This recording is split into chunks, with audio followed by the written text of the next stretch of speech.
Hello, friends, and welcome to Bottled and Bond, a discussion of the James Bond movies and lore alongside spirited companions.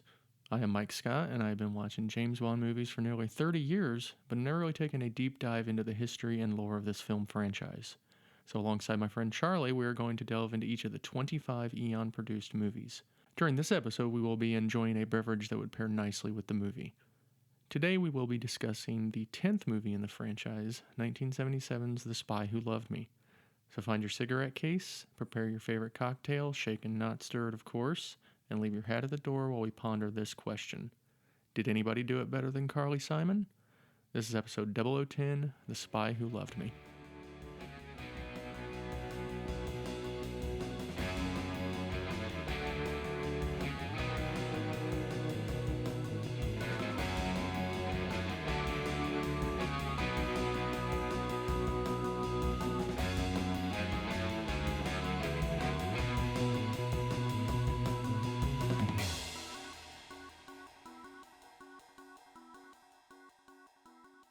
Charlie, welcome. Thank you, Mike. How are you? I'm pretty good. How about you? Good. This will be an interesting episode. We Well, I might hope have so. some Isn't opinions. that why we're here? Our companion beverage today is called the Lotus. For obvious reasons, you will see why Nice. as we get about halfway through today, I think. We have one listener comment. We get another one from the Countess Tracy, who emailed me about cigarettes and cigars. So she asked whether there was a preferred brand of cigarette for Sean Connery and a preferred cigar for Roger Moore. Interesting. So I couldn't find any information about cigarettes for the movies. So we're just going to go by the books. Okay. So in the books, James Bond smoked Morelands. I found about this that. website, geist.com, and I'll put a link in there of that, which states, in Casino Royale, the book, we learned that Moreland rolls unique cigarettes specifically for Bond, a Balkan Turkish mixture with extra nicotine and 3 gold bands around the filter, signifying his rank as commander in naval intelligence. Okay. It's pretty exciting. Unable to find any specific brand for Connery. Roger Moore, he actually had it put in his contract that he had to have the finest cigars during all of filming Oh, for all of his really? movies. So he had Monte Cristos. And after the show, Charlie and I will be enjoying a couple of Monte Cristo cigars. Sounds like a good idea. Don't smoke, kids. Right. Couple news items. There are individual 4K releases of the Sean Connery era with some cool looking artwork. That's on a website called gruv.com. Wanted to give a shout out to loyal listener Thomas from my VHS Village, who sent that link over to me. We now have a writer for the next James Bond movie. His name is Stephen Knight. Stephen Knight is probably best known for creating the show Peaky Blinders, Oh, which it's a good you've show. watched. I have not seen that. I have seen it. It's good. So. Now, is he the son of Michael Knight, who worked for Knight Industries? Maybe. Look it up, kids. Nobody has any idea what that reference is. Why? That's sad. Did you ever watch Knight Rider 2000?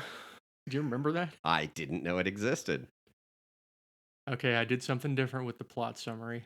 This is probably going to sink this entire podcast, but I'm going to do the plot summary. We're going to go down from 3 listeners to 1 listener. Yep. And that's going to be me doing the editing. That's the one listener. Here we go. 2 secret agents, both alike in dignity. In Cold War Europe, where we lay our scene. From a lover's death, break to new enmity. As the Union Jack flies after skiing. From 4th MI6 and KGB, 2 former foes, a pair of undercover lovers track global strife, whose adventurous spirit overthrows, do with their stealth allay an end to Stromberg's life. The fearful passage of their death-marked love, and the continuance of the Cold War's darkened sheen, which, but their agent's success, naught could remove, is now the 2 hours traffic of our screen. The which if you with patient eyes and jaws attend, What here shall miss, James Bond shall strive to mend. Do you know what that's from? No. That was Romeo and Juliet's opening Oh, monologue thing. I don't know why I did it. I thought it would be funny. I'm proud of myself. Everybody else literally just turned off the podcast. very nice. But you know what you did, though, by using Romeo and Juliet? You shielded yourself against criticism because, I mean, it's Shakespeare, man, right? Like, who's going to criticize Right. Shakespeare? So yeah, there you go. That's your plot summary. Good luck trying to figure that out because it's like Shakespeare, so you have no idea So what some he's saying. stuff happened. Yes. Basically, yeah. Let's go to the cast. So we got Roger Moore as James Bond. This is third of 7. Barbara Bach as Anya Amasova, also known as Agent Triple X. Of course.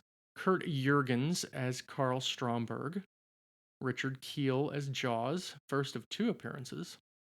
Caroline Munro as Naomi. Walter Gotell as General Gogol. Jeffrey Keane as Sir Frederick Grey. George Baker as Captain Benson. Michael Billington as Sergei Barsov.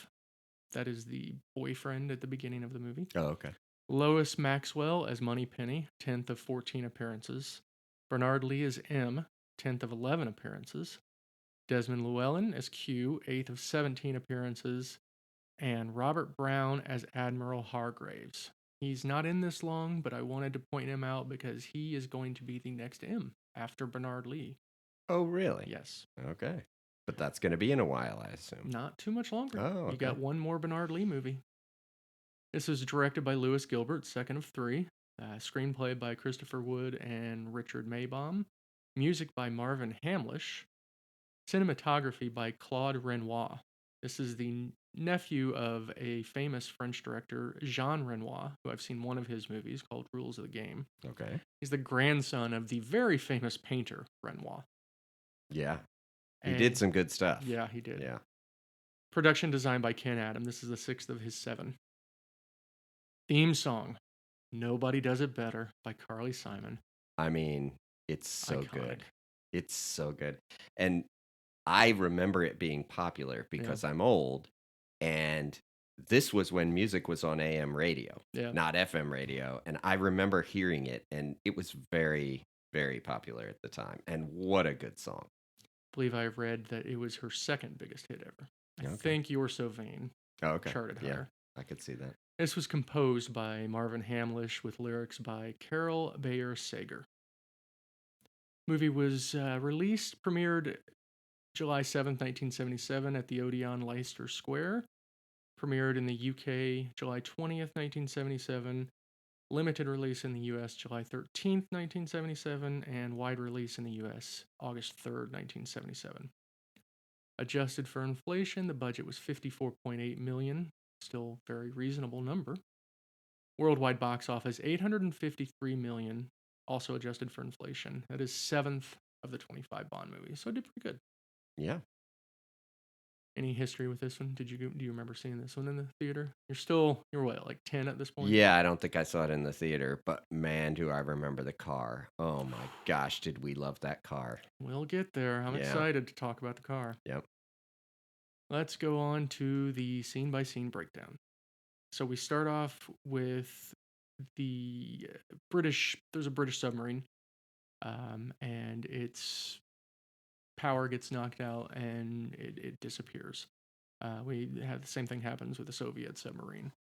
So we go to KGB headquarters where General Gogol is talking to Anya Amasova on the phone. General Gogol, the guy that played General Gogol, Walter Gotell, excuse me.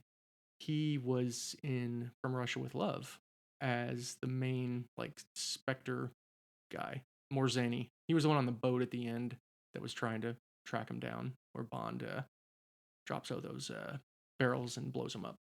So Gogol calls Agent Triple X, and they have this little feint where it's like, oh, Agent Triple X is obviously the dude, but no, it's not. It's the girl. Yeah, I mean, they did a good job of that because you don't really know. Now, of course, you're watching a spy movie, so you figure Just it assume, could be, but yeah, it was good.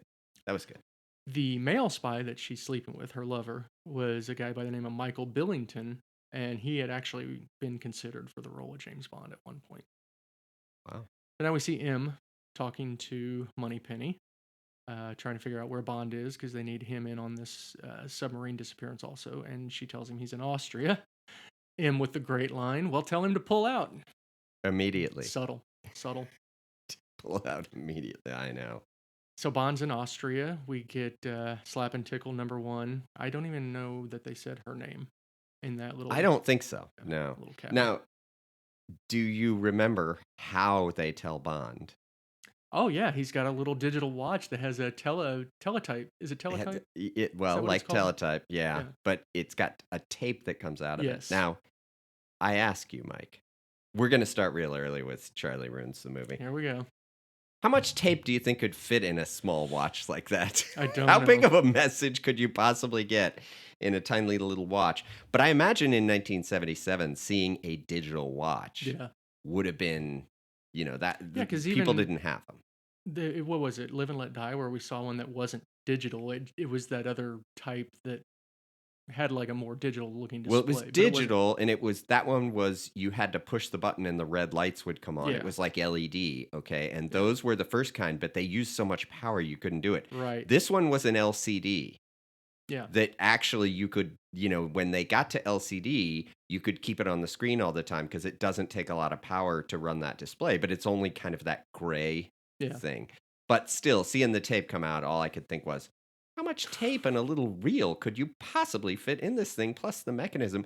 It probably wasn't teletype. It's probably like heat transfer, right? Because otherwise... There's not a little typewriter and they're banging on the... That would be awesome. That would be hilarious. Okay, I actually love that. But no. Yeah, it was very cool. But the first thing I thought is, how much tape could you fit in that thing? How practical is it? You get one message and then you got to go back to headquarters, I guess. But anyway, the next scene's great. Yeah, so Bond is summoned away. He has to leave. And we get our second ski chase, first one on Her Majesty's Secret Service. And after he leaves, turns out the lady he was slapping and tickling was also against him. And she calls the Russian assassins to come after him. So very realistic scenes with Roger Moore up close skiing down this hill. You can clearly tell that he's really doing it.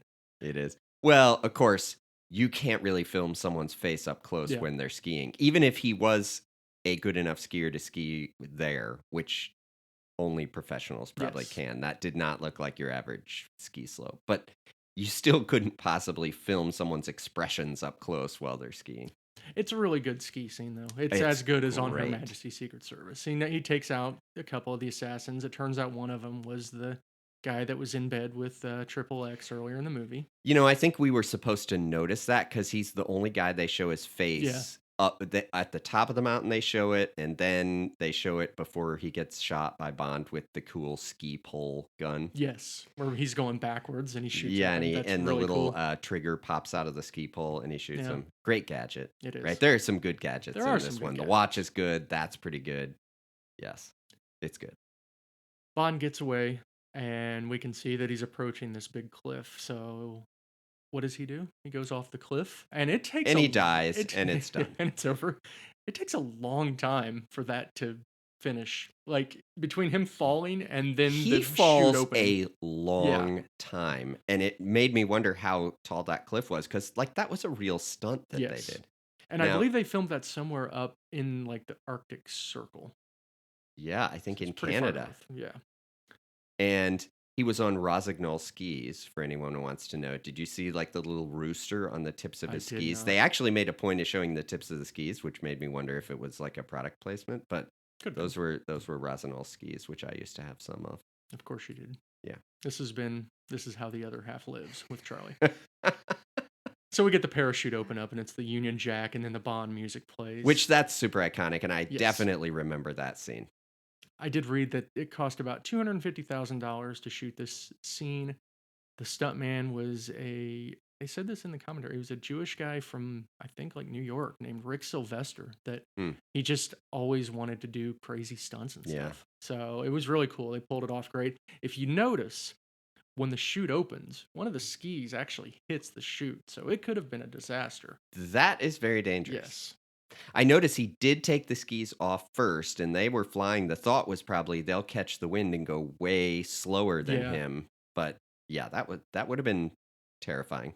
So far, reading through all the the behind the scenes with the stunts and stuff, it's amazing. Nobody's died in one of these movies Yeah. yet.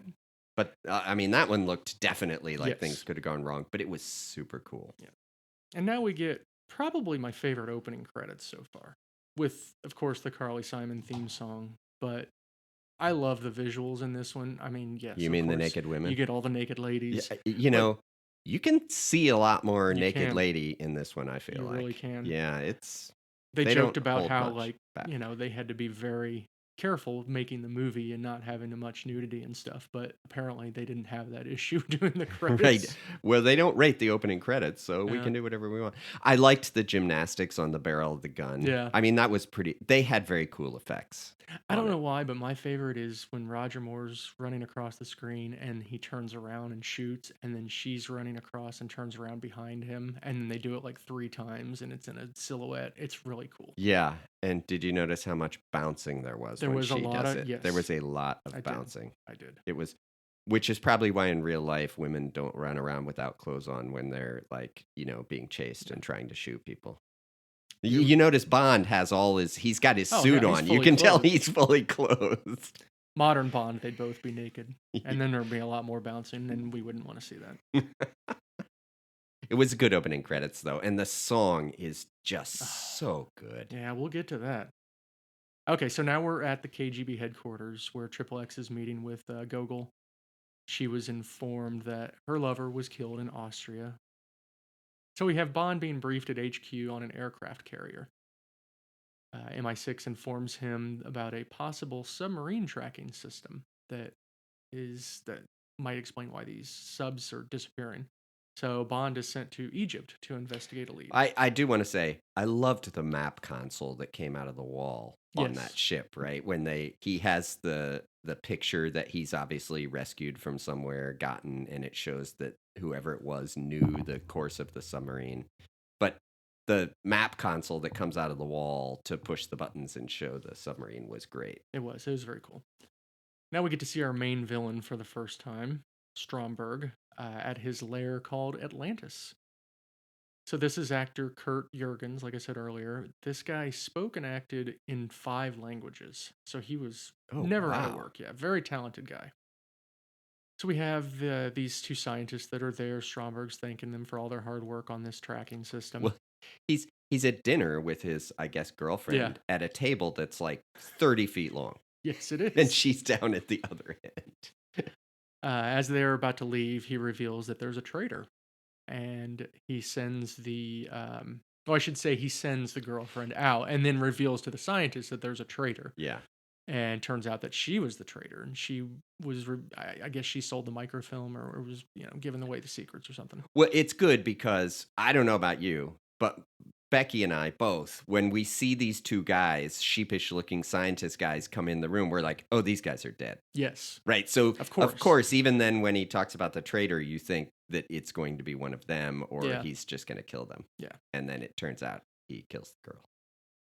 So yeah, she's dead, killed by a shark. Yeah, Um, because the floor in the elevator just yeah, opens up. just falls out. Yeah, falls I, out from under him. from That's now not on, when foreshadowing either. yeah, from now on, when I ride elevators, I'm putting my feet all the way to the sides just Nice. in case. The scientists leave, and this is where we get our first appearance of Jaws. Not to be confused with Jaws 1975. This is Jaws 1977, the better Jaws of the 70s. There, I said it. And I just read today. So obviously, he's a gigantic human being, Mm-hmm. 7'2". Yes. Do you know where they first saw him that they decided? I read this today that they decided they wanted him on the movie. I think I read this, but I can't remember. Silver Streak, the movie Oh, Silver with Richard Streak. Pryor? Have you ever seen I that have movie? not. You should really see that It's movie. Richard Pryor and Gene Wilder, Yeah, right? yeah. Okay. It's very good. But anyway, yes. I mean, he is a gigantic person. Yes. It's great because they have the other bad guy who's working with him walk in the room first. And that then guy's they name's have Sandor. Yeah. yes. And then they have him walk in and he looks like he's 2 feet taller than the guy. And I, of course, know Richard Kiel from the great movie Happy Gilmore. Because I think that's the only other thing I've ever seen him in. I've seen that movie one time, so I don't remember. So Stromberg sends these guys to Egypt to track down this stolen information. And of course, Stromberg, being a piece of crap villain that can't, just accept that somebody helped him and pay those people for their hard work, blows up the helicopter that the two scientists were in. Well, he doesn't just blow it up. First, he sits down on super modern reclining looking Yes. chairs with a super ultra modern looking console that he uses. And I thought to myself, does this guy just have helicopters to burn? I mean, he blows up the helicopter they're on. Well, what's cheaper, a helicopter or the $20 million he was going to have to pay them? I know, but he has sharks or like guns Yeah. or many other ways to kill a person if you know you're going to kill them than blowing up a helicopter. Maybe he did that because he did want it to possibly look like an accident, because he does make a little comment about that, tell the families they had a tragic accident, so Yeah. just to avoid getting heat on him or something, I guess. Who knows? I don't know. This has been I'll Charlie let it go. Questions the Logic of a Movie. I know. Why did these things occur to me immediately when I see this stuff, Mike? I don't know what to do about it. We now have Bond in Egypt, riding on a camel looking like Lawrence of Arabia. Yeah. And have you ever seen that movie? No. Of course not. Of course not. He meets with a guy named Hossein to get information about where they can track down this submarine tracking, microfilm stuff. That tent interior looked really nice. That's because it was on a soundstage in Pinewood Studios. And they just have their back and forth, and then Hossein invites him to stay and invites him to slap and tickle. And he wasn't gonna stay until he sees one of the women in the group. And his quip was, when one is in Egypt, one should delve deeply into its treasures. So slap and tickle number 2. We get 2 anonymous slap and tickle. I mean, we just have to assume on this one because they don't show anything, but yeah. Next day, Bond is in Cairo looking for a black market dealer by the name of Max Kalba. And there's a guy named Fekish that apparently has information on Kalba's location. So Kalba has the microfilm that contains the schematics for the tracking system. And Bond goes to Fekish's house. Now, this interior, that was an actual private home in Cairo. Oh. And there's just some random lady in there that he's about to get more slap and tickle, but we see Sandor, peeking out at him from above, real creepy-like. But first, Bond has to have a quip. There's a ton of quips in this movie. There are. Well, I had lunch, but I seem to have missed dessert. So we're about to get another slap and tickle, unfortunately. Except the girl screams, Bond reacts, and Sandor ends up shooting the companion. Yeah, let me ask you, how does Bond react? He grabs her and turns her around and puts her in front of the bullet. Maybe he assumed she was in on it. It's hard to say. I mean, I would assume she was in on it. I mean, I guess if you're about to be killed, he's learned over the years how to not get killed. Bond chases Sandor up to the rooftops. We get some fighting back and forth. Eventually, Bond gets the better of him and is holding him by his tie as he is dangling off the back of the building. He asks him where Fekish is, and he reveals that Fekish is at the pyramids, and then he just slaps the tie and he falls and dies. Yeah. With a great line, what a helpful chap. Yes. He does have a license to kill, so he might as well use it. Exactly. What good is it if you don't use it? Now we're at the pyramids, and we see Triple X is actually already talking to Fekish. And then we get this really cool reveal of Jaws, where there's this whole presentation going on at the pyramids, and then this music has this pop that when it lights up, Jaws is backlit, and it's just a really cool shot. Yeah. So I read about this. Did you read about this at all? Because the first thing I thought was, is this a real show that they put on there? Yes, I did read about that. As best I can tell, it basically is. Yes. Now, they recorded the audio. So the audio wasn't the real audio because they had another actor record the audio. And the pyramids aren't real in the scene. Yes. They have models of them because they couldn't light up the real pyramids enough. But it was pretty interesting. Yeah. And it sounded, of course, the narration is kind of cheesy by what we'd consider today's standards, but it would be cool to go to Egypt and see that, wouldn't it? Yeah. At night with all that stuff lit up. So this is the first time we kind of get a good look at Jaws' teeth, and those teeth were actually made of cobalt steel. Richard Keel basically could only keep them in his mouth for like a couple minutes at a time, or they started to like really hurt. So Yeah. they had to be very careful about that. Bond is tracking down Feckish, who's running around behind the pyramids. Jaws and Triple X are also in pursuit. We see Feckish go behind this, looks like a jail door, and chains it up. And Jaws comes along and just bites the chain in half. Let me ask you a question. Yeah. Why does Feckish have the key to the lock that is on that door? I couldn't tell you. He like Maybe he reaches brought the into his chain. pocket and he unlocks it Yeah. and then he locks it again. So he's totally safe. That's the good news. He's completely safe now because he's locked in there. So the cool part about Jaws chewing on the chain is that chain was actually made from licorice. Richard Keel was a big fan of licorice. So I'm a big fan of you licorice. are, yeah. Yeah. So he opens the door, gets Feckish, and he then chews on Feckish, who is not made of licorice. No, he is not. He's got an interesting way of killing people. Yeah, like Dracula. Yeah. But I do want to say, here comes another episode. Here we go. Do you know how much blood comes Oh, out yeah, of a I thought about person's that. artery? Yeah. When you chomp through somebody's artery, you're not going to come out of there clean faced like Jaws did. Yeah. However, still, that's a pretty wild way of killing Yes. people. Bond catches up, sees Jaws.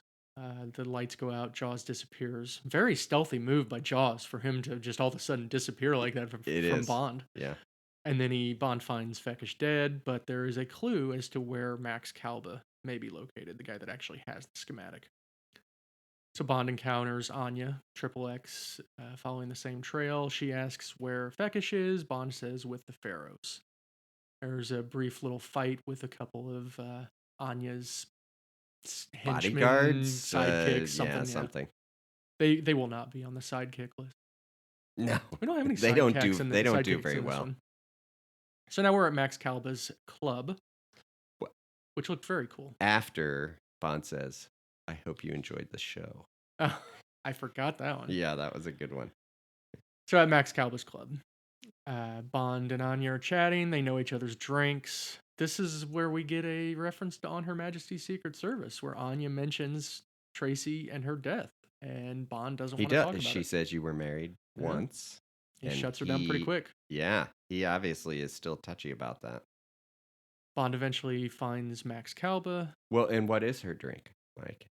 You'll have to remind me. Oh, wait. It was Bacardi. On the rocks. On the rocks, yeah. Yes. I don't remember his drink at all. Yeah, I know. We could have had Bacardi on the rocks, but I don't think I want we Bacardi already had on Bacardi. the rocks. We had Rum Collins with Bacardi. We did have Rum Collins, but just Bacardi on the rocks, I really don't know that I need to have that. Yeah. So now Bond finds Kalba, meets with him to get the microfilm. Anya shows up to enter the bidding because they're going to bid on it. But Kalba gets a call and goes to this, bank of telephones. After he says, after seeing her, I'm not sure you're going to be able to match her figure. Nice. Some good quips by other people. There are, yes. So once again, Jaws does his specialty, kills Kalba by chewing his neck with no blood, and takes the microfilm. So now we see, and Jaws had shown up in this vehicle called a Leyland Sherpa. Yeah. That's the name of the vehicle. It's an English, yeah, like work van. And he was stuffed into it. Yes. I really enjoyed watching him drive up because he was like hunched over. I mean, it was not a very big van. I was reading about how Richard Keel, he really wanted Jaws to have a bit more personality than just being the big heavy henchman guy. Yeah. So there's a few things. We'll get to another one here in a little bit. But anyway, we get to, Bond and Anya see him in the van, so they hop in the back. Do you remember what happened when Bond goes and finds the man dead by the phone? Well, I think he put an out of order sign on him. He takes the out of order sign and puts it on him. Because then Anya asks what happened to him when they were in the van, and Bond quips he was cut off permanently. Yes. Also, did you notice that the van said telephone service in English? Of course. So now we're at the Karnak Temple, and here's where I'm going to be Charlie and question the logic. Why did they go to this temple area? I don't know. You know, we do learn while they're in the van that Jaws knows they're back there. Yes. There's obviously some kind of microphone or something because he hears them talking back there. Yes. And so, yes, I wondered the same So thing. He maybe that's it. obviously purposely takes them there, and Okay. it must be to kill them. That Yes. was my theory was he knows they're there. And the way he walks through that temple is very knowing that he's acting nonchalant, but at the same time, he knows they're behind him. That makes a lot of sense. I think Yeah. you're right. I think that I think he just that's went there just to be able to kill him. just to be able to kill Okay. them, right? Because he didn't want to take them to wherever he was actually going that would introduce them to like the real people who wanted the microfilm and they potentially, you know, kill that person. He's taking them out in the middle of nowhere to kill them. Now, I did question how they can possibly be running on all of that sandy rock and Yeah. their shoes not making her high heels. She's got these silent high Yeah. heels on, right? The magic of movie sound. Yeah. Yeah, they're pursuing Jaws through all these columns. But It's it's a cool set. setting. It is. The setting is And it's great. real. That's Yeah. that's not a set. That's a No, you real could tell. That's a location. real place, and it was good. So Anya gets they end up catching up to Jaws, and the little awkward scene, but Well, he tries to kill, right? he's He fighting with sets it all Bond. up. Well, hang on. Go He ahead. pushes the rock off to crush them, Yes. right? They get underneath this place, and suddenly the rock is falling, and she yells so that they both go aside. Yeah. And then he slides down that rope, and then there's the fighting scene. Yes. And Anya pulls a gun on him, and he stops. Yeah. So she asks for the microfilm. He drops it on the ground, and Anya goes to pick it up. She can't find it, so she looks down, and that's when Jaws. She doesn't do the all-important step, which I kept yelling at the screen for her to do, which is tell him to take 5 steps backwards. That's all you had to do. Yeah. Then the movie's over. She gets the microfilm. I should note, too, that when Bond and Anya get out of the van, Bond very smartly takes the keys from the van. Yes. Yeah. So eventually Bond knocks that scaffolding down on Jaws with a little Yeah. weird cut. It was cut a little weirdly. He lets Jaws knock it down. He puts his head up next to one of the posts, and then when Jaws swings that big piece of wood, he knocks it down on himself. Yes. And then Bond says, after it collapses, he says Egyptian builders. And they were a little worried about that, because they had to be very careful when they were filming in Egypt. They didn't want to, show Egypt in a bad light or anything. Yeah. And so they actually dubbed that line later. Yeah. But then apparently it got huge laughs with the Egyptian audience when he said that. So they found it very funny. That's good. So now they're getting back to the van, and Anya realizes there's no keys in the van, so Bond gets in there too. And Bond's face this whole time, like Jaws comes along and he's starting to like just rip the van apart and stuff, and Bond is just like smirking. He's so calm. It's hilarious. Anya's trying to start the car. She can't figure it out. She finally gets it started. And then Jaws is hanging on the van, and there's a lot of back and forth driving it, and Bond makes a little quip about women drivers. There was another quip that I forgot. If you remember it, feel free to chime in, because he said something else. Well, okay, so I did read about this because I wondered in the movie. She's trying to get the car to move and she can't get it in gear. Yeah. And she's grinding the gears.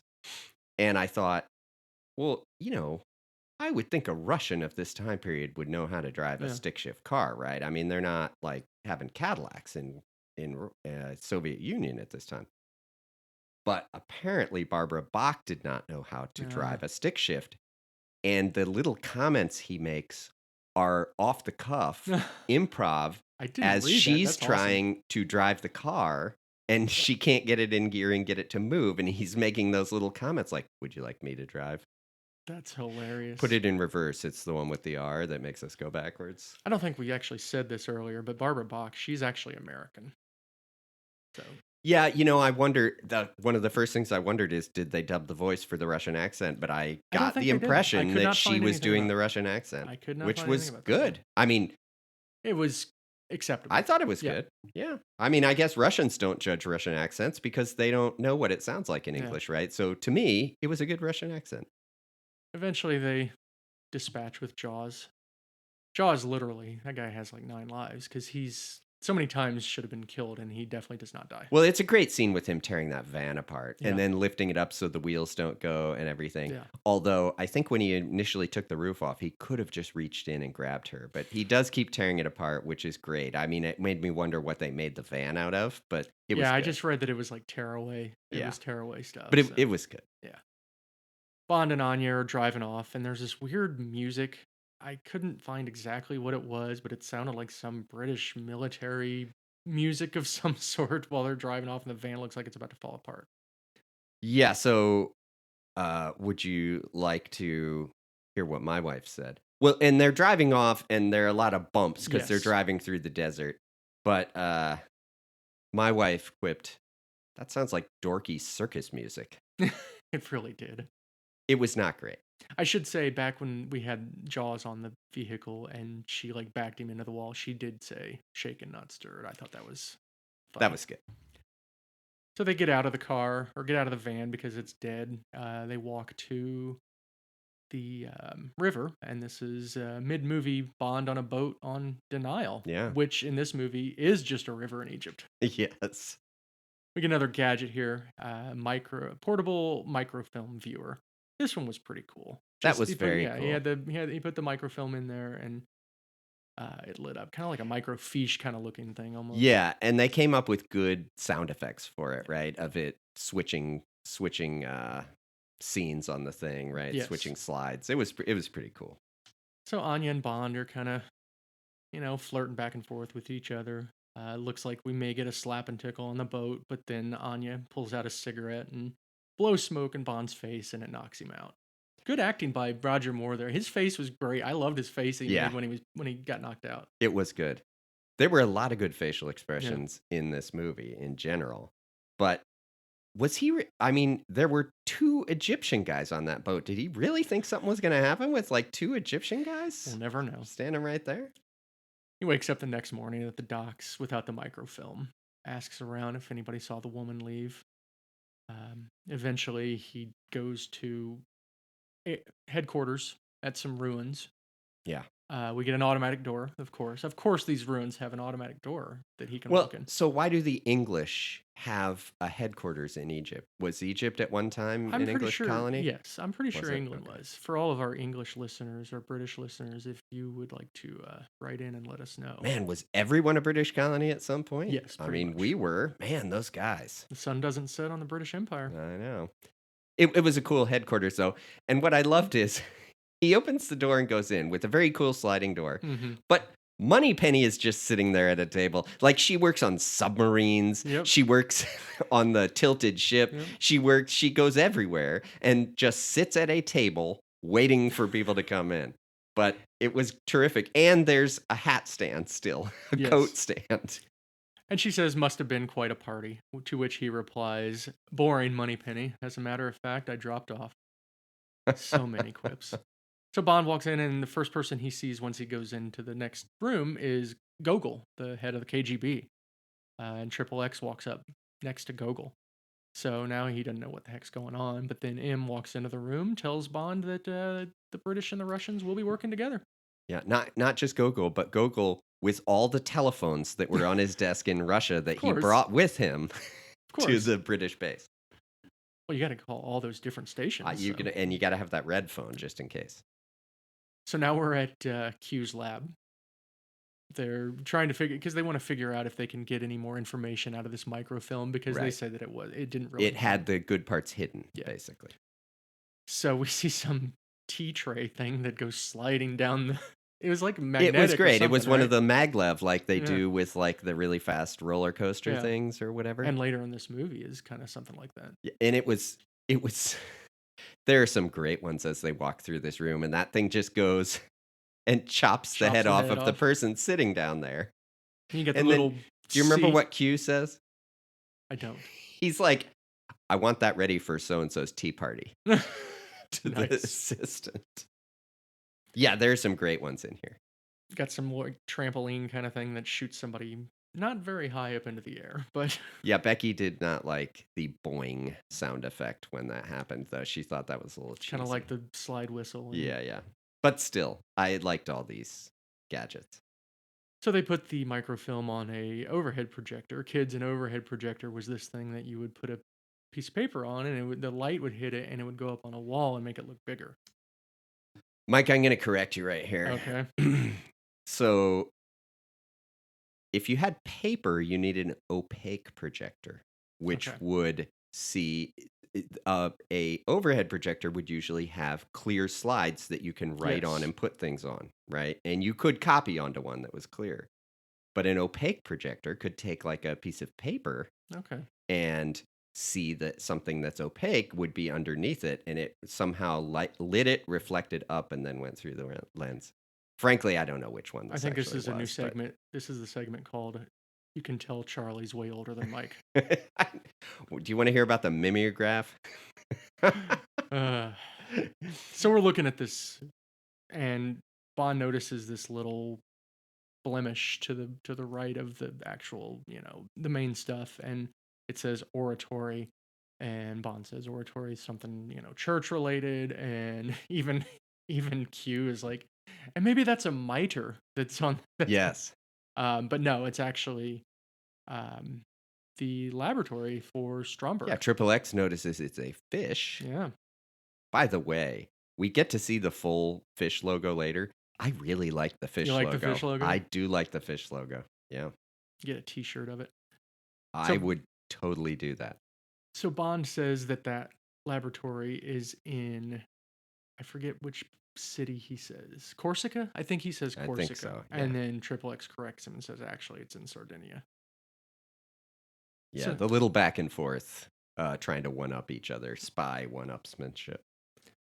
Now we go to a scene that, again, I don't see the necessity of this scene, but it's okay. It's Bond and Anya on the train. I'm assuming they're taking a train from Egypt around to like Italy so that they can, because you obviously can't take a train to Sardinia because it's an island. Yeah. But they're kind of flirting a little back and forth, and Anya's changing in her cabin, and that's where Jaws comes out of the closet. That's a big shocker for the 70s. It really is. And we get yet another fight on a train. This is Roger Moore's second fight on a train. Had to one-up Connery, I guess. Yeah.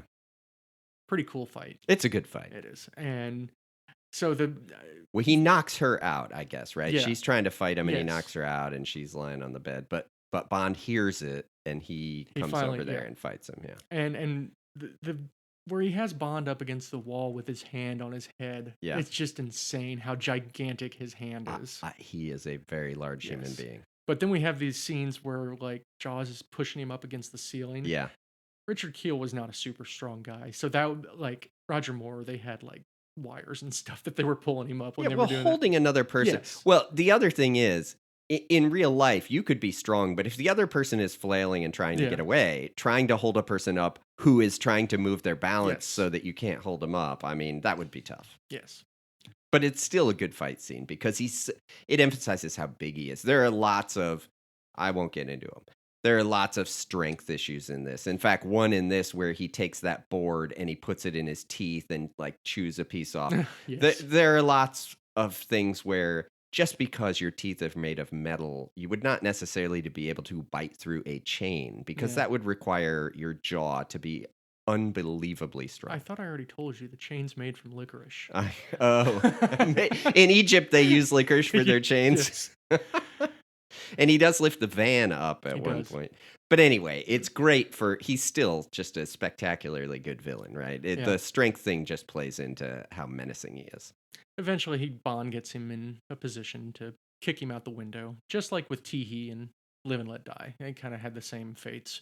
That was Bob Simmons, the guy that's been doing stunts for these movies forever. Okay. He was the one that went out the window. Get a great quip. In fact, I'll go ahead and say it. This will be my quip for today. Oh, okay. He just dropped in for a quick bite. That is pretty good. And then we get our slap and tickle number 3 with Anya and Bond. Well, obviously he just, and that's maybe the only reason for the scene. Yeah. Right. To bring them together because he saves her life. Yes. Right. They both are attacked right now. America and the Soviet Union are obviously up against the same enemy. They're both going to be killed by this guy. And England too. He saves her. Right. Yeah. Sorry. England We'll get to barely America counts. in a little bit. Yeah. And also he was injured. So she has to help him because he was injured. Now we are arriving in Sardinia in style, which is funny. You actually came over to the house today on a horse carriage, just like they did in Sardinia. That was pretty cool. Oh, I always do. And I carried some great luggage like they had. Yeah. I really liked the luggage she had. Q shows up there with just a little present for him, a Lotus Esprit. Esprit, thank you. So at this point, I think we're going to get our drink. All right. Well, one thing about the Lotus, Becky, I said, that is such a great car. And Becky says, it looks a little dorky. I said, it's the 70s, man. It was awesome. Yeah. All right. Let's go get our drink.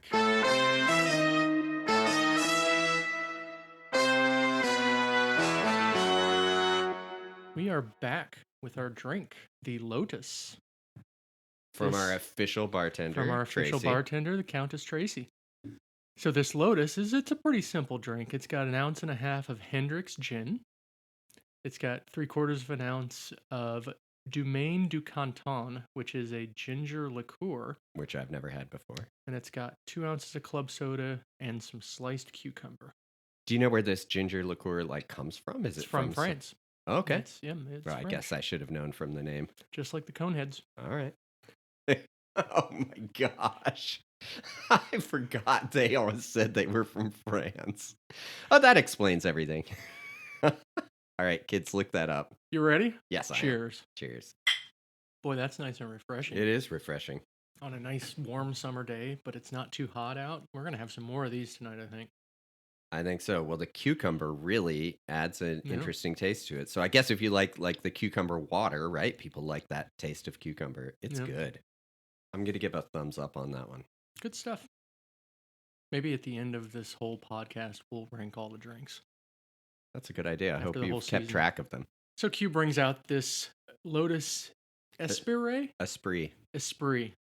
Okay. This car was designed by a guy by the name of Giorgetto Giguiaro. I'm sure I butchered that. I apologize to our 15 million... I wonder if he's Italian. Yeah, I apologize to our 15 million Italian listeners for butchering that name. That guy also designed the VW Golf, the Fiat Panda, and the Fiat Uno. Wow. Those cars don't look anything like this car. I know. I was just thinking VW Golf. It's like, that's a pretty basic car, isn't it? Yes, it is. Of course. It's the Volkswagen Rabbit, we called it in the United States at the time. To me, it's a great looking car. Although the first thing, when I saw all that hard-sided luggage she had, I thought, how on earth is he going to fit that luggage in there? And he opens the boot, as I say. But I think it was probably a rear-engine car or mid-engine car. So I wondered how much room was back there. But he fits that suitcase right in. Yep. They must have rehearsed that scene before they did it. That vehicle went into production in mid-1976, so obviously it was pretty new. Q asks, or Bond asks Q, because Q wants to go over all the cool gadgets on the car and stuff, and Bond's just like, no, and we're just gonna leave. Like, Q, have we ever let you down? And Q says, frequently. I really liked that scene. So we're at the hotel, where we meet Naomi, who is Stromberg's assistant. Good-looking lady, but the one that gets off the boat. Yeah, and Bond makes a couple little quips about her, I guess, to make Triple X jealous. Yeah. So Bond is pretending to be a guy by the name of Robert Sterling, who is a marine biologist. And it was really weird, but Bond, all of a sudden looks out to the sea and he says, "The sea was angry that day, my friend," like an old man trying to send back soup in a deli. I'm glad you brought that in for the marine biologist, because I was thinking the same thing. How could I not? So they hop on the boat, head to Atlantis.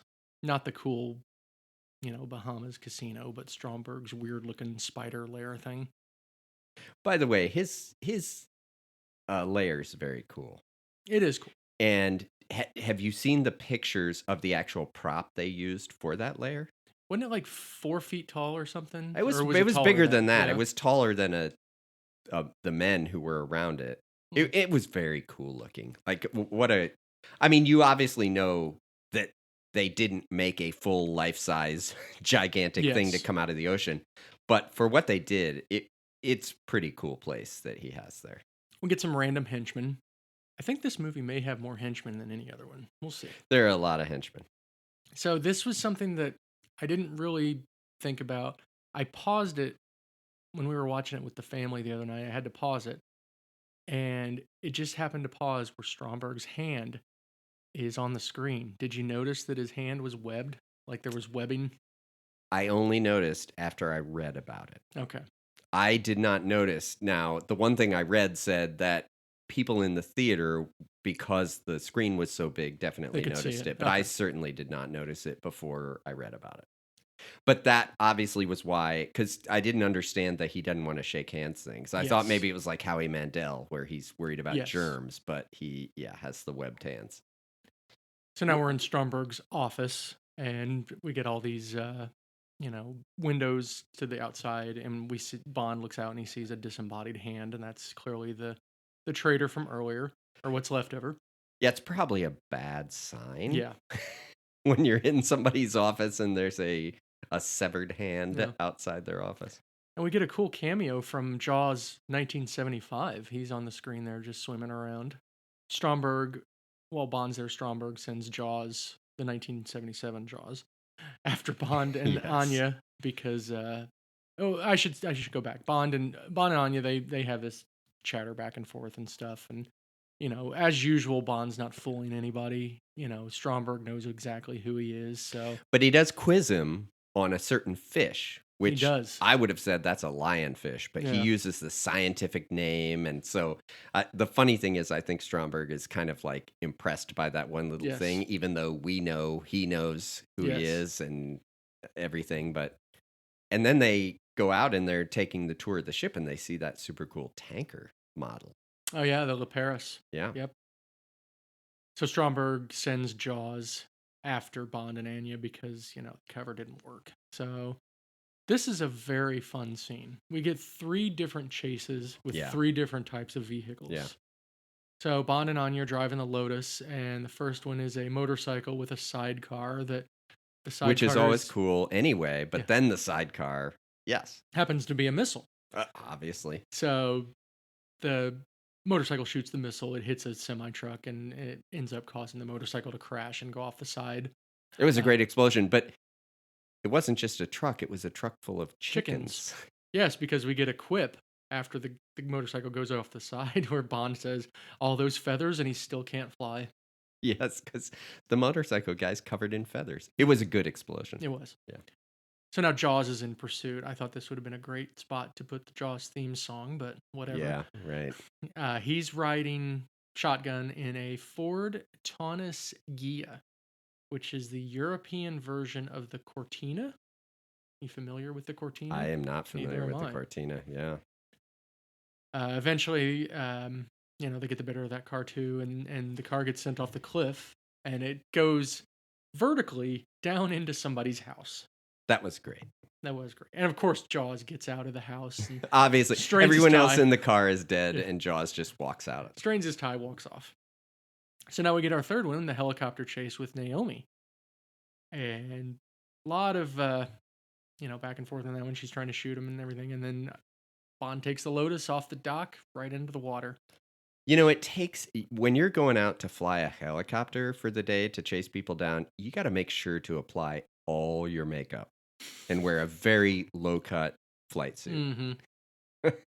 And she seems to really enjoy her job. She smiles at Bond quite a bit. She does. As she's trying to kill him. I gotta say, I kind of liked her as a henchman. She didn't have a huge role, but I liked her.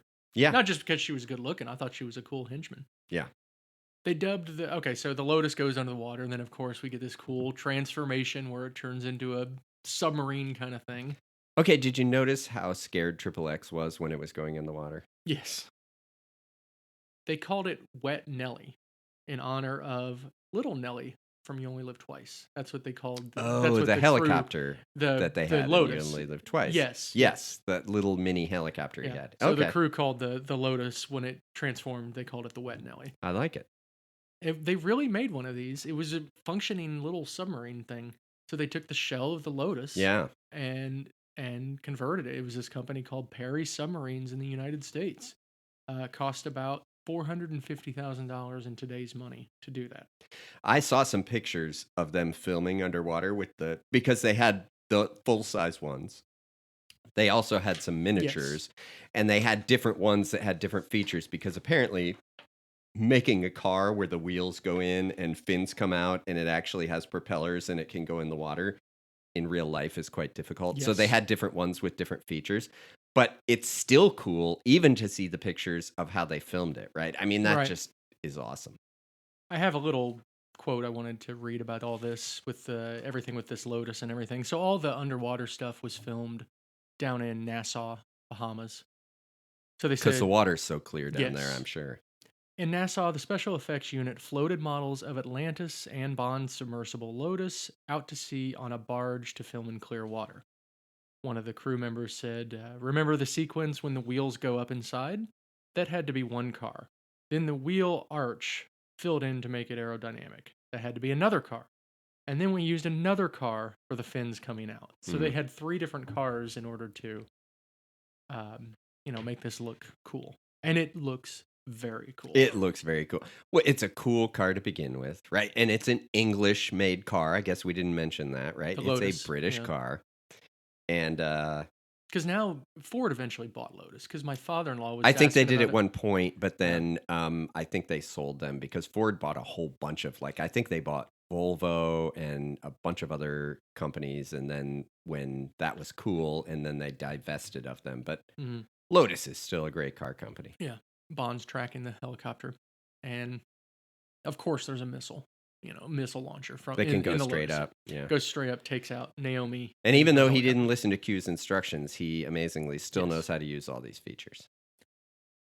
Now Bond and Anya are driving around underwater, checking out Atlantis. Then we get a bunch of submariners. Okay, hang on one second. Yes. He says, "This is what I wanted to see." And they drive up to that window to look in the window in Atlantis, and they see what? Maybe it was a map or something? Like, nothing useful. Oh, okay. I don't like, why did they need to go see that? Yeah. What were they gonna find out? We never find out. They never mention it again. But yes, then people start chasing Just them. gotta have an excuse to drive that Lotus around underwater. It is awesome. So yeah, we get some submariners that come along. These are probably the same guys from Thunderball because why not? Exactly. We know you guys can swim and use devices that pull you along underwater. We'd like you to do this. The music's a little cheesy for this Yeah. underwater car chase, I felt, but it's still a great scene. And they, unlike Thunderball, they don't milk it for 45 Yes, minutes, right? it's It's not a just the right long amount of scene. time. And just the right amount of things happen that allow him to use All of the devices. the underwater I guess oil slick, although maybe it's like squid ink, right? Yes, Or just so something. they couldn't see, and then the mine that drops down to Yes, and the missile-y thing that shoots out the front and blows up one of the guy. I did at one point his turn signals on. Did you notice that? I did. We couldn't figure out why his turn I signal don't was know. on. I couldn't figure out whether that's on purpose, it's funny because It he's had to turning be. left. Yes, That's it what had to that's be. what I thought. But it was good. It was funny. We were watching that. My wife was like, "What? How does she know about all of these little devices?" And not 5 seconds later, she explains, "Well, I got the schematics for this 2 years ago." In which case, why was she scared when it drove into the water, Mike? This has been another episode of Charlie Ruins a Movie. I guess all these things, the way my mind work, make me good at computer software, but really annoying to be around I for mean, it would still entertainment. be scary, even if you know that it can turn into a boat. It would still be scary to drive into the water in a car. Maybe. Anyway, Bond is back on land with the Lotus. So as it's coming out of the water, Oh yeah, go ahead. as it's coming out of the water, there was a chain under the sand that was pulling it. Well, I out. wondered how they did it because you can't really run a car motor underwater because Yes. it needs to pull in air. Yes. But it's a great scene of that car driving out of the water onto the beach. And then, of course, somehow there was a fish that Bond got a hold of that he drops out the window. And that was Roger Moore. Roger Moore wanted to do. He actually was the That's one funny. that thought up that and did it. Kind of reminded me of Risky Business, who's the Yes. U-boat commander. Very But yes, good. you wouldn't. Yes. It looked pretty watertight. I don't think he would have had a fish, but it's still funny. Yes. So now we're back at the hotel. Bond and Anya are talking about Atlantis and Leparis, the big ship that's stealing the submarines. I read that this scene was pretty difficult to shoot because like they would only shoot that scene when the weather was bad. So it took them like 4 to 5 days to shoot that, just them talking back and forth in the hotel. Um, Oh, really? yeah, so you can imagine kind of starting and stopping. That'd be kind of annoying. But this is where it's Well, revealed. especially because it's a very emotional scene. Yes, Like, I think they both do a good job in this scene. yes, because this is where it's revealed that 007 is the one that killed her boyfriend, and she vows revenge on him once the mission is over. Yeah, says she's gonna kill him. I mean, they're both licensed to kill, right? Yeah. Now we get Bond and Anya are going to the USS Wayne submarine. So they get, for whatever reason, they get airlifted out there and dropped onto the submarine. Bond's got, Together on one rope. yeah, Obviously, there's no time for the helicopter yeah. to drop both of them separately. Bond's got a cheeky smile that he's flashing at her. Uh, That totally works on someone who wants to kill you. yes.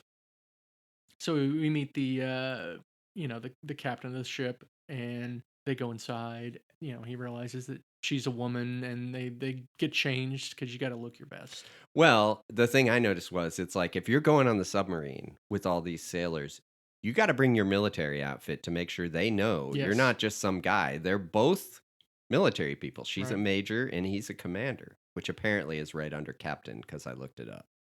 Of course, she has to take a shower.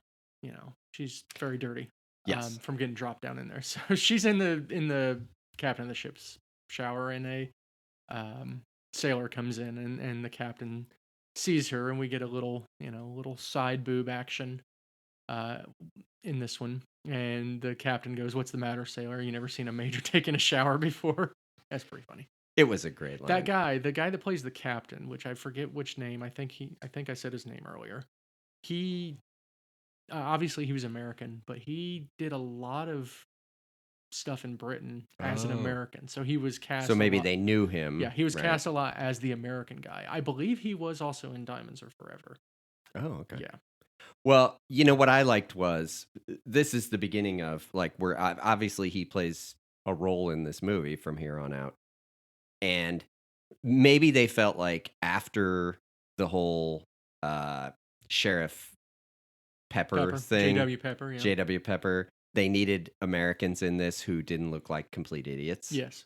And so he does play a role in this and he acts like you'd expect an American military person Totally to. competent. Totally 100% competent, competent. knows Yeah. what he's doing. Everyone on the ship seems competent and all that stuff. Yeah. The submarine is tracking Stromberg's ship, which is that La Paris. That's the one that's swallowing the submarines. They get too close, and the power gets knocked out of the submarine, and the La Paris pulls in the USS Wayne. Well, a couple things. I'm going to go back for a second Okay. to the captain's quarters. Did you notice he had a tiny little like 5-inch television in the console You in are his room? fascinated with tiny TVs. I know. Well, that was technology Yeah. at the time in 1977 for him to have a TV. I wondered. I was looking to see if there was like a VCR somewhere that he Yeah. can. Well, like what's he watching on that TV? But the other thing was, it was kind of cool that now you get to see what the other captains saw out of their periscope because at the beginning of the movie they do a good job of the submarines all have to surface because of their power issue and they put the periscope up, they look out and then they get these expressions like they can't believe what's happening and Yeah. now you finally get to see what the captain sees in the periscope. Yeah. So now we're on the La Paris. This is where we see like a million henchmen. There's a ton of them. Oh my gosh, all in like red Yeah. jumpsuits. Yeah. They secure the sub. Stromberg demands that the Wayne crew surrender. And the captain, being a competent, American captain, he tells them all to surrender, and they all get out of the sub. Well, Bond tells them there's no alternative. Yeah. It was a cool device they put on the side of the sub to like talk into the sub though, Mhm. right? Did you notice I that? did. They like magnetized that thing on there so that he can speak and they can hear him inside Yeah. the submarine. So the Americans are led to the quarters with the Russians and the British. And at this point, Stromberg, we get our nice villain, monologue about what his goals and intentions are. Turns out he's a psychopath. He actually does want to blow up the world. He's not because Bond's like, "How much do you want to not do this?" And Stromberg's like, "What? No, I'm going to nuke Moscow and New York and destroy the world, and we're gonna live in this magical underwater, you know, Yeah. world. You skipped over one very important Okay. part. Because all the soldiers are marching to be detained, and one of the henchmen Knocks off Anya's knocks hat. off her hat Yeah. for no apparent reason. But by the way, I did think, that probably all those henchmen wear red. Like, think how much easier that makes the laundry. Right? You don't have to worry about like whites and colors mixing. Like you Mm. just have one way to do the laundry because everything's red. Anyway, he knocks her hat off for no apparent reason. She punches the guy, and then obviously Stromberg, because he's got that really cool like globular thing, Yeah. gold globe with the cameras on it, so he can see everything that's Yes. happening out there, and he has him brought in to explain his plan. Yes. So we see this cool like monorail thing. Stromberg then he tells his plan, and then he's getting off the ship and going back to Atlantis. That monorail is great, right? I guess you have to have a monorail, like at least half the time. I Yes. feel like in these things, and this one's like a super stylistic monorail, like the car that's on there. So I read this was called a linear induction rail, Really? which I guess is magnet kind of thing. Yeah, Like that's what the probably. really high speed trains are. And Mhm. he gets Stromberg and Triple X leaving. The most unrealistic looking little fake model of them coming out of the boat onto the sea.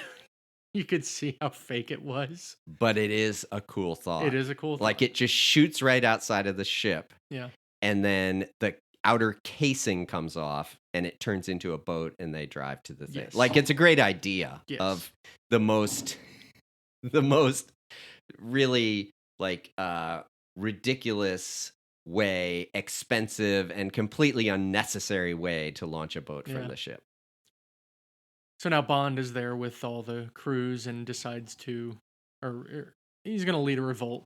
They're going to attack all the henchmen. Yeah, and try to take. he goes and finds out where the Yeah. prisoners are, all the soldiers, and lets them out. Yeah, and then there's this big fight, and again, the fight didn't drag on too long, so that was nice. But then there's the huge metal door that comes down that the grenades won't break. So, of course, at this point, Bond realizes he needs the nuke to get a better bomb. I really liked the giant dome that came down over the stairs. Did you see that? There was Yes. some like a circular staircase and a big dome came down Yeah. over it. So now we're taking this nuke apart because he needs the actual bomb part of it, and he's basically playing Operation with the warhead, and he can't touch the sides. So if he didn't pull it out just right, if you don't pull it out just right, big problems can occur. I've heard that, but it is a very tense scene. Yes. So here maybe is my favorite quip. So when they go in there, and Bond says he wants a nuclear missile, and none of them know why, because of course in movies you don't talk like normal human beings, Yes. where you explain exactly what you're doing, and they bring the missile down, and the American captain orders like obviously his nuclear missile guy to take it apart, and he says, "Captain, this could take hours." And the captain says, "What do you got, a date?" I really liked that. Yeah. And then they open it up, and he's pulling the thing out, and he's like, the captain asked Bond, "Do you know how to do this?" And he said, "There's a first time for everything." That was pretty good. So they get that out, and this is where, at this point, Bond needs to get the bomb to that door so it can, blow up the wall. Real ballsy move by Bond here to get on that giant ball to ride it over there. I thought that dragged a little long, that the ball going across the top of the ceiling. It was a little slow. It was. had to get Well, done. first, I mean, so the British captain gets killed before Yes. this, right? And Bond has to tell the guy, and that's when they learn it's impregnable, Mhm. because the other British guy tries to get up there. And then he gets killed. And he gets killed. Yeah. And did you see from the control room, first they had little doors that opened and guns shot out of there? Mm-hmm. Okay. Then they obviously had like flamethrowers come out of there. Yes. And one of the guys catches on fire. If you watch, look at the captain, the American captain's face, the expression on his face when he sees the flames come out and the guy catch fire. He like scrunches his face together and turns to the side, I'll have because to look it's at so that. awful. You really need to watch it. I noticed it. That facial expression is like, he's like, ooh, Wow. that's not good. So they blow up the wall. They get in there, and then like I don't know if this guy was the captain of the La Paris. I guess he probably was. He's about to die, but before he dies, he Yeah, tells because Bond asks, "Where's your yeah captain?" and they say he's in there. yeah. But of course, before he Oh, dies, he tells Bond he's too late, and there's no way he's going to be able to stop because it now. he's blowing up the world. So Bond, knowing a little bit about everything, he knows about fine wine, he knows about poisonous fish. So of course he knows, after looking at the manual for just 2 minutes, he knows how to reprogram the guidance system so that they tell the subs to basically shoot the missiles at each Well, other. hang on. The nuclear ship captain knew how to do that. The American submarine captain is the one who told the submarines to reprogram their location. Okay. Bond says, "Do you know how to work and I forget what he calls it, but it looked like a teletype to me." Mm-hmm. But he asks him whether he knows how to work it, and the guy says yes, because he's a nuclear sub captain, Mm-hmm. right? So he's the one who types in the instructions and tells them. Now, of course, my first thought Okay. was, can't you tell them, like, don't launch any missiles? We're calling this off. Yeah. And the other thing was, all these henchmen have to have bought into his plan that they are blowing up the world and they're going to live underwater. And there are no female henchmen that I've seen. No. No, because So, they're too smart to do stuff like so this. they've all bought into the fact that this decadent world needs to be destroyed, and we're just going to all live underwater as henchmen together, just by ourselves with this guy. Just dudes being bros. Can you imagine how much the pay must be to be one of these henchmen? I mean, I don't know. I'd be more concerned with how much it's going to smell down there. Oh my gosh, right? Anyway, both of the subs they nuke each other. So we get these cool stock footage nuclear explosions and stuff. I did enjoy the like teletype machine in the submarines Yeah. that told him to do it. And then the La Paris, it's starting to self-destruct or whatever also. It's caving in and exploding just like everywhere Bond is at the end of every one of these films, which is great.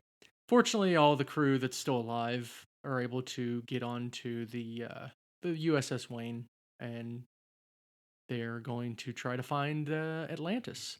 And this is where we get another gadget, because Bond wants to go. Basically, there's like they had to torpedo the front of the ship. Yes, they did that, and then they're gonna they want to immediately torpedo Atlantis, and Bond's like, I gotta go rescue Anya. Yeah, and so the USS Wayne captain, he's like, you get 1 hour. So we get this really cool gadget, which I thought was just a Sea-Doo, but apparently these things were not. It wasn't a thing yet, at the time. right? Yeah, It's called a wet bike, and so Bond hops on this wet bike to head to Atlantis. He looks goofy on it, but of course at the time it would have been this had to, amazing thing, yeah. kind of like it's the sea equivalent of the jetpack. Yes. Right? I mean, so it would have been like, how is he on this vehicle that is just propelling him across the top of the water? So Bond arrives at Atlantis, has his final showdown with Stromberg. Stromberg invites him up in his elevator. Nothing mysterious about that. Oh no, elevator's fine. Yeah. Stromberg notices that Bond doesn't drop into Well, the water. Stromberg opens the little thing to watch where the shark Yep. is, expecting to see Bond get eaten. Yep, and he didn't, and it's because Bond has his legs against the wall, and he makes his quip, "You did want me to drop in." And by the way, what is Stromberg wearing? A typical villain gray. Yeah, but he's got that red thing, tie thing on that looks like a bib. The cravat, that's right. It looks like a bib. Yeah. I think those are called cravats. Okay. I think Fred from Scooby-Doo wore the same thing. Yeah, but this one is all spread out. Yeah. And big. It looks ridiculous. That was funny. Did you notice the Tabasco sauce on the table? did notice the Tabasco sauce. I wrote that down. It's like, we're going to have to start counting Tabasco. I know, right? So Stromberg, of course, has this tube under the table, and they're sitting down at the table chatting, as a Bond and a villain would do. Yeah. And he shoots it at Bond, which it looked like it was like a harpoon. Yes, maybe the slowest harpoon in the entire known universe, with some sort of warhead on the end. Yeah, of it or and something. Bond hears it and jumps out of the way. So Roger Moore did not get away from the pyrotechnics that happened behind, once that got fired. And he ended up getting burned on his butt, on his right buttocks. There's actually, I saw the medical report for it. in that book that I read on Oh, it. wild. But Roger Moore made some comments like, "Oh, it's fine. I just have three holes now where most people just have one." Good one. Bond then, gets back up there and then he shoots his gun through the tube and kills Stromberg. Shoots him like 3 times. Very, very overacting by Carl Jurgens in that scene where he gets shot. It is. But of course, back then they weren't like blowing holes in people. So they needed people to show that they got shot in Yeah. a sense, right? Yeah. Because they weren't like, there wasn't blood spewing everywhere or things like that. So now we get, once again, this is becoming a big trend with Bond movies. We get one final boss fight after the big boss fight, where it's the battle with the henchmen. All comes back to video games Yeah. for you, doesn't it? So we have Bond and Jaws fighting. Well, they're in like a hallway. Yeah, and oh yeah, they're in the hallway. Bond first. sees that there's an escape pod. Yes. But they're in the hallway, Mm-hmm. and Jaws comes out because he probably heard the commotion in the boss's chambers, Yes. right? And he had that little room off to the side that he walked out of when we first meet him. So yeah, he chases him out, and Bond shoots him, and of course it hits him in the teeth. Of course. As it will. So they get into this other room. Oh, hang on. Okay. Do you remember how they got in the other room? Enlighten me. So Bond runs down the hall. I think Jaws pushes him, and he ends up in this little circular door that revolves, and suddenly you're in another room. Like if automatic doors weren't enough, now we have this revolving room door. Nice. Because you can't just pull a handle to go into that room. You have to stand in it. It spins around, and suddenly you're in another room. It's called back to Live and Let Die when he gets flipped around in the kind of like that, or like Young Frankenstein. Nice. So they're in this room now. Bond jumps down with this control panel, and then Jaws jumps down. I like how it shook like an earthquake when Jaws jumped down. That was pretty cool. Really kind of awkward scene because Jaws is just kind of standing there, and then all of a sudden Bond looks up, and then Jaws looks up, and there's this big magnet that's come down. Well, Bond noticed there was a console. I love all the consoles to do everything. And so there's the console that says magnet on it. He's turned it on, and he's quietly lowering it down, because I imagine in a steel room with water on the floor, you would never hear that magnet being lowered or notice the mechanical sound of the machine lowering that thing down. It'd probably be super whisper quiet in that room. So Jaws is attached to this, and then Bond takes him like, one of those games where you can get the toy with the claw. And I was thinking more of like the magnet that picks up a car to be crushed. Yes. You know what I mean? But yes. Call back to Goldfinger. Call back to Goldfinger, exactly. And he drops him into the shark tank. And this is where we get Jaws 1977 versus Jaws 1975. Wait, do you remember what he says? Oh, I got the quip. When he gets him with the magnet. How does that grab you? How does that grab you? So Jaws is fighting with a shark, and he bites the shark. I really wondered how they filmed that scene. I was fascinated because it truly looked like a man grabbing onto a shark. Yeah, it was a real shark. That was real. It was filmed down in the Bahamas, Obviously, it was probably like a, domesticated, as much as a shark can be domesticated. I thought maybe it was like Rudolph the Red-Nosed Reindeer, and they had pulled the teeth out of the shark. I seriously considered that when I watched this. Who knows? But then he bites the shark, obviously. Yes, he bites the shark. Yeah, I guess that works on sharks, too. I guess so. So the Wayne fires its torpedoes at Atlantis and destroys it. Bond finds Anya, takes her to the escape pod. The door won't open to the escape pod, which is one of the dangers of electric automatic doors. Okay. Right? They're not always better because the button won't work, and he finds like a hatch on the floor, a thing that you can spin to get in there. Okay. And then they go into the escape hatch. Yeah. And then they sit down and relax, and Bond looks around. He finds some champagne. This is our hopefully someday sponsored segment. Bond says anyone with a Dom Perignon 52 can't be all that bad. Nice. We need a Dom Perignon 52. Well, what I wondered is there a henchman who's in charge of constantly keeping a bottle of champagne chilled in the escape pod, just on the off chance that today's the day we need to use the escape pod. I got to go in there. I got to refresh the ice. I got to keep this thing cold.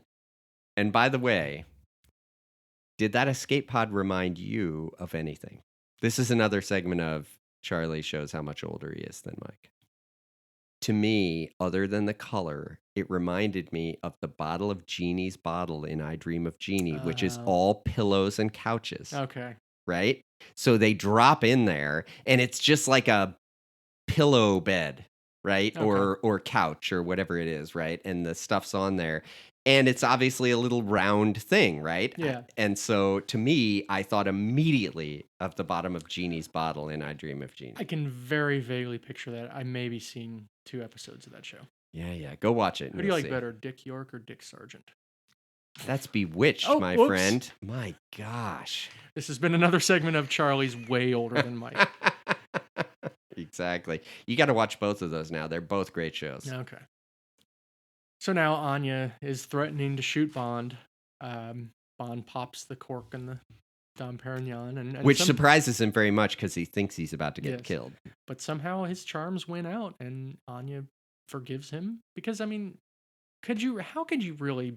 I get it, your boyfriend died, but at the same time, it's like he was going to kill Bond, so you know. Yeah, that's the first part I thought of. It's your job. Yeah. Like, I sort of get And that's trying what to Bond kill him, said. though, because you're Yes. allowed to kill people. So she is allowed to kill him. Yeah. But at this point, yeah, they've been through so much together, Mike. They've been through really hell and back. And here they are in the escape pod, finally, which conveniently has a window on the side. Yes. Floating in the water. I know, it's weird. This is the first. Oh no, wait! This is the 7th time we've had Bond on a boat at the end of the movie. Exactly. And the reason you know they're going to be rescued is there's a little pinging noise that they play while the escape pod is floating in the water, which I enjoyed. So they're brought on the aircraft carrier, and everybody is just apoplectic. You know, Well, they see through the window, right? It floats in, and they look through the window, and Bond and Triple X are clearly naked under the covers in the escape pod. Yep. Gogol, a couple other guys, that Hargraves guy. And, you know, they're like, Bond, what are you doing?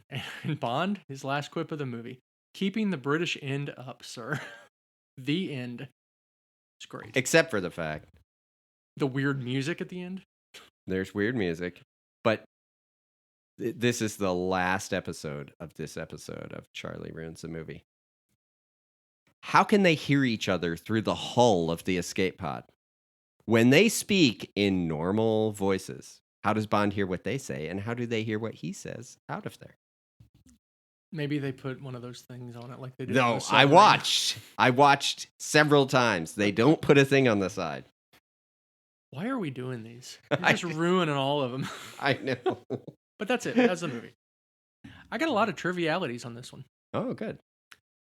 Anthony Burgess, who wrote A Clockwork Orange, he actually submitted a script for this movie. So did John Landis, known for directing Animal House and for being the director on the Twilight Zone movie, where 3 people died due to a stunt accident. You ever heard about that? Do you remember? I have heard about it. Yeah, because I saw that in the theater because I was very excited for the movie. But I did hear about it. But back then, hearing about it wasn't that easy because there was no internet. Yeah. So it wasn't like that easy to hear about it. So going back to that scene where Jaws takes them to that weird Karnak temple area. Right. So that was on location. This was interesting. So catering arrived on the set there. I think this was where it was. Catering arrived on the set. All the food was spoiled because the driver turned off the refrigeration. So that's not good. Yeah. Cubby Broccoli he went and bought tomatoes and spaghetti and stuff, and he cooked lunch and dinner for everybody. Oh, wild. Yeah. That was pretty nice of him. That was pretty cool. He seemed like a cool guy. Stanley Kubrick visited the Le Paris set secretly, which is the big ship, to give advice on lighting. Ken Adam had worked with Kubrick on a movie called Barry Lyndon, which I've seen, and I 100% guarantee you haven't. Barry Lyndon was known for being shot with natural lighting. By the way, let me mention the ship. Okay. I looked this up.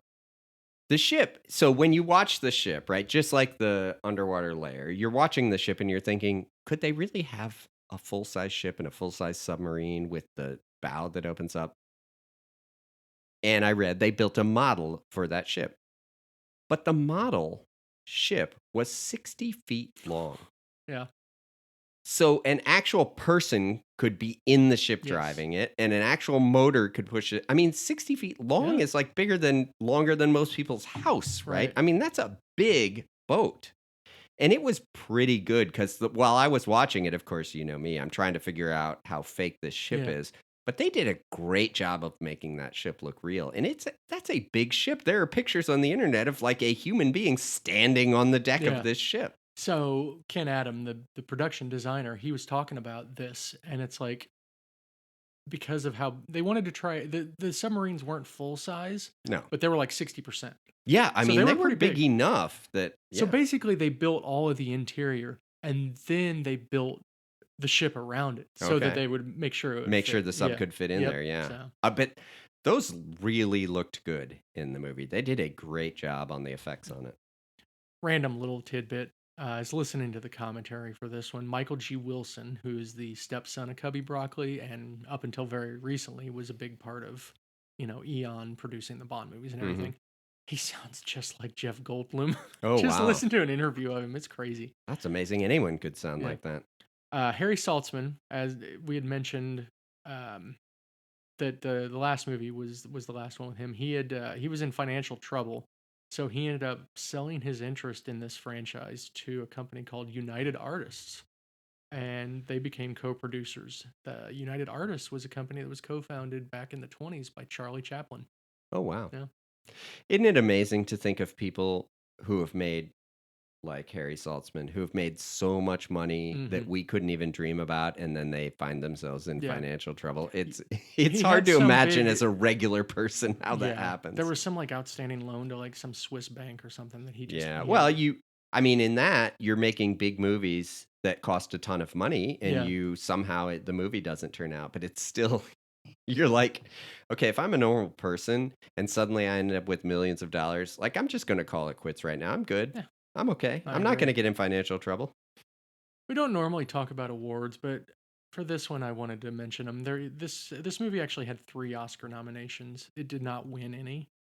Best song lost to a song called "You Light Up My Life," which I do know that song, That was a quite popular but song. I like this better this is way better. ultimately, Yes. yes, but that was a very popular song at Here are the the time. two interesting ones. Best score lost to that weird obscure movie called Star Wars. Well, there was a little guy called John John Williams Williams, that yeah. did that. Like, he kind of knows what he's doing. And then best art and set decoration also lost to Star Wars.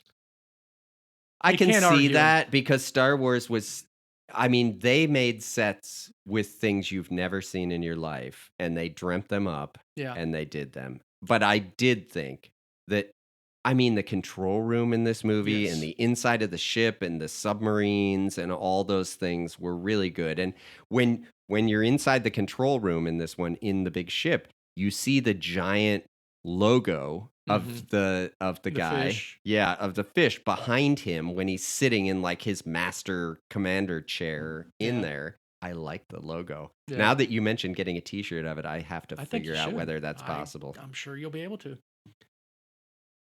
Book comparisons. This is crazy. So I read the book, of course.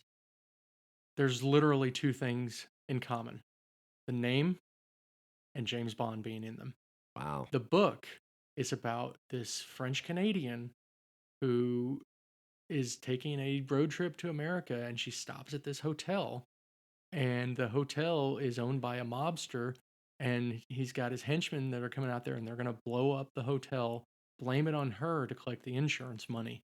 And it just so happens that some guy by the name of James Bond drives up to the hotel and ends up rescuing her from these henchmen, and they get away. Now, does she end up marrying Ringo Starr? She does not. Oh, Yeah. okay.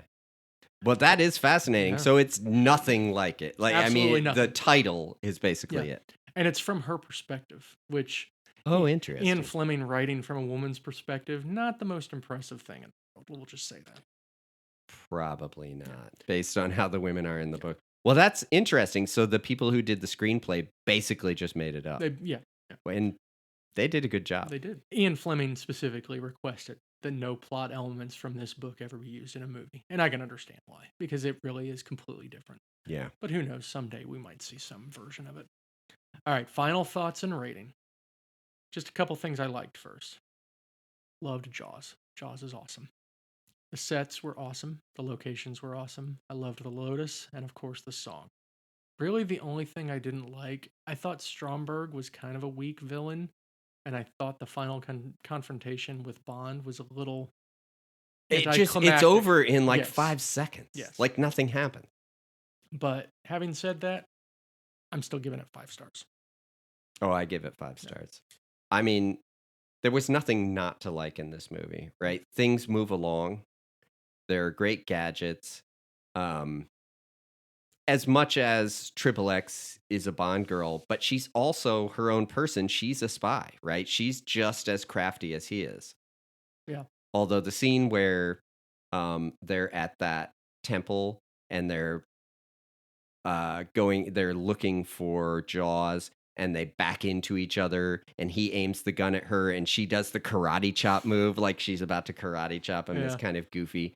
But at the same time, yeah, I mean, they're both characters, right? That you can kind of see being their own person. She's not really, just helpless or anything. Yeah. So anything else you wanted to So point I out? liked her. The car. I mean, the the car's the amazing. Lotus is so great in this movie. But I thought the special effects were cool. I mean, that ship was very cool, and the song, of course, is outstanding.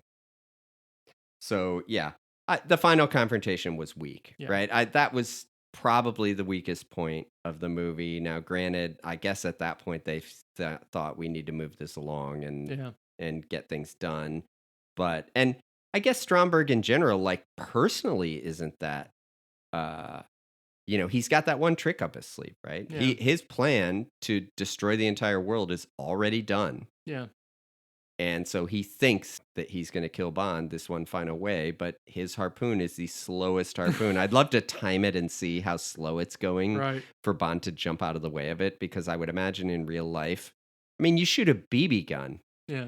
And when you pull the trigger, like there's not that much time before it hits something. There, right? And so, yeah, I know. But of course it's a movie. Right. Anyway, yeah. All right, we'll do our rankings now. So I am going to put this one at number 5. I still liked Man with a Golden Gun a little more. So it's right below Man with a Golden Gun. I'm going to put it at number 3. Number 3. What's right above it? From Russia with Love. So you're Goldfinger from Russia with Love, Spy Who Loved Me. Yes. Okay. I really enjoyed it. mean, there was nothing really about it. Yeah. It's good. And I think both actors do a good job. There are some good scenes with them talking to each other and kind of working things out. And yes, there are the goofy scenes, but they're not over the top, right? As far as the two main characters, they're pretty good. I'll be honest. When watching it more than one time, like the first time I watched it, it's like, I don't know if I really like Barbara Bach. But then by the third time I watch it, it's like, yeah, she's pretty good. She's pretty good. I don't know if we specifically said it, but yes, she did marry Ringo Starr not long after this movie, and they are still married to this day. Yeah. So yeah, that was, I mean, I'm surprised. So the other one we're going to do, so now we're just going to focus on movie and theme song on the show. But this is the big boy, the theme song. Would you like to go first? Oh, it's number 1 for me. Number 1. Nobody does it better. Here's what I'm going to say. Obviously, I know Live and Let Die more. Yeah. Obviously, Live and Let Die is from a Beatle, and I love the Beatles. It's awesome song. This is the better Bond theme song. This is the better song for James Bond. It's number 1 for me also. Yeah. I love this song. It's a great song. Everything about it is good. The lyrics are good. She really belts it out. And even the way it plays over the top of the opening credits is good and everything. But it's a great song. With Live and Let Die, it was more, hey, Paul, write a song for this movie. And he just wrote what he wanted. Yeah. This is more catered to the movie. Even if it's brief, she says, the spy who loved me, she works it in. Yeah, it's amazing. I love this song. So that's a great it. Song. Slap and tickle count, we're up to 23. Bond in a boat count, we're up to 7. All that's left is the next episode. So our next episode is going to be Jaws the Revenge. Oh, wait, no. Next episode is episode 0011, Moonraker. Is Jaws the Revenge the actual name of Jaws the the second Revenge Jaws is Jaws movie? 4. Oh, really? Now, I remember, do you remember the name of the third movie? Jaws 3D. Jaws I've 3D, seen them all. which I saw in the theater in 3D, Nice. which was awesome. Dennis Quaid's in that one. Yeah. That'll do it. Thank you, Charlie. Thank you, Mike. We hope you enjoyed this episode of Bottled in Bond. If you'd like to send us a message, you can do so at bottledinbondpod@gmail.com. Till your next briefing, pour yourself a drink, light a smoke, and find yourself a spirited companion. Goodbye.